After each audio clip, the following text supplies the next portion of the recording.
if you love lemon pudding, if you love lemon pie, but you really don't want to go to all the bother of making a crust, let me show you how to make lemon pudding in a slow cooker.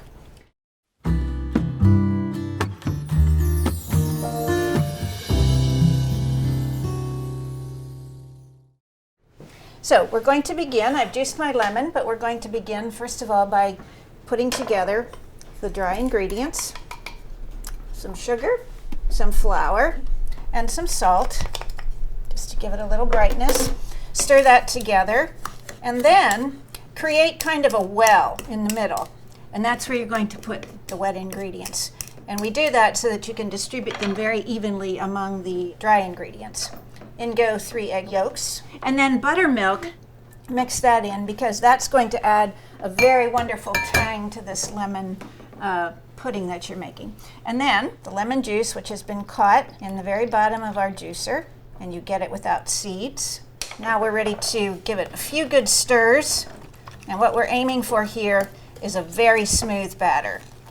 Mix it until you don't see any more dry ingredients. You want it to be quite smooth. Set that aside for just a moment.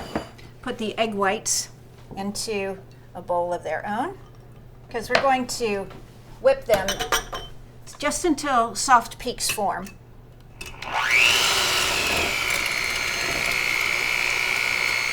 We're almost there. I'd like a little bit more of a defined peak, so I'm going to do a few more whirls.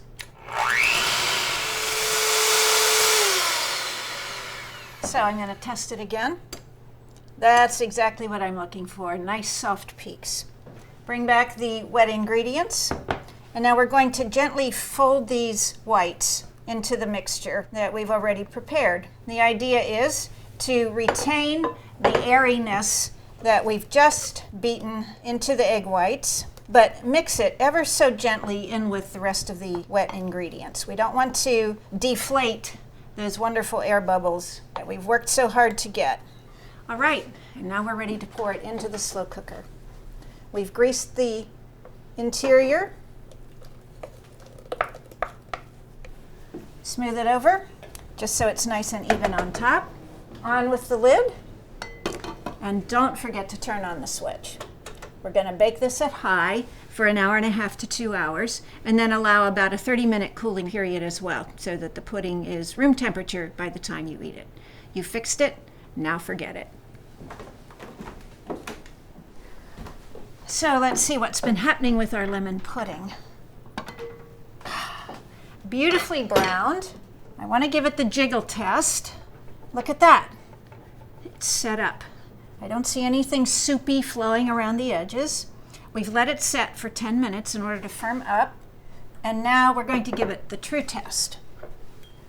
We have a very foamy top and a very creamy second layer. Perfect, exactly what we were looking for.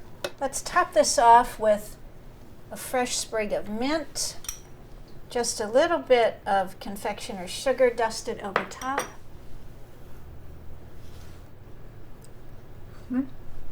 The tang of the buttermilk that I promised, the zest and the zing of the lemon, and then all surrounded with a kind of sweetness. You will love it.